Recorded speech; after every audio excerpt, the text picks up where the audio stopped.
check our starting lineups for tonight's preseason game number 2 with the Nuggets and the visiting Portland Trailblazers. I got a degree in broadcast journalism from Washburn University, Division II school in Topeka, Kansas, and I wanted to get a sportscasting job.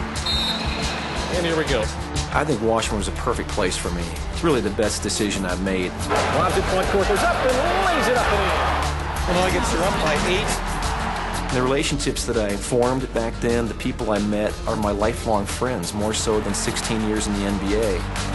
Retry in the air, got that. I learned early on when I was in college and playing and coaching at that level that relationships are everything. It always comes down to relationships. I was very bitter. I was very angry. And a few years ago, I decided I wasn't going to be angry anymore. I wanted to make this plane crash make me better. And that's a story I want to share with you. July 19, 1989, I had been on the job with the CBA offices here in Denver for 3 months and was scheduled to fly from Denver to Chicago. I got to the airport and found out our flight was canceled.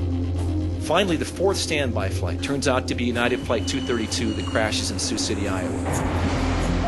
The first thing I thought was a bomb had gone off. I really did. I thought someone had planted a bomb. The explosion was not a bomb going off, but the number 2 engine exploding. The plane on its own would kind of bank off to the right, and that's how they basically flew the plane for 45 minutes, fighting a right turn. A normal DC-10 landing is about 125 miles an hour when you hit the ground. We hit at 255 miles an hour on the edge of the runway at Sioux City, which caused complete chaos once we hit the ground. We flipped over, the plane breaks into 4 pieces, and literally thousands of little ones.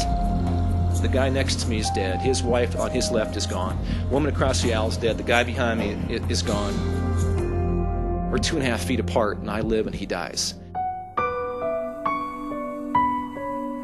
Turned out that of 296 people aboard, 112 people died. After we hit the ground in that plane and we came to stop and I got out of my seat, all the years of being an athlete and really a coach kicked in. I had a game plan. I needed to execute the game plan. I needed to focus on what I needed to do to get out of this plane and try to help some other people in the process. And that paid off for me. I think it was the athlete in me drawing up a play or executing a game plan that allowed me to get out of that plane. It was a very difficult time psychologically for me after the crash. I went through the post-trauma stress, but I always felt like the people that I could rely on, lean on in a tough time were those people that I met and became friends with from college, and they're still that way. My idea of success is different after that experience. I don't think success should be measured by where we are today, the plateau we've gotten to. I think success should be measured by what we have done along the way to get there. I promise young people this all the time. If you impact other people, you'll be impacted just as much or more. That's the way I want to live the rest of my life.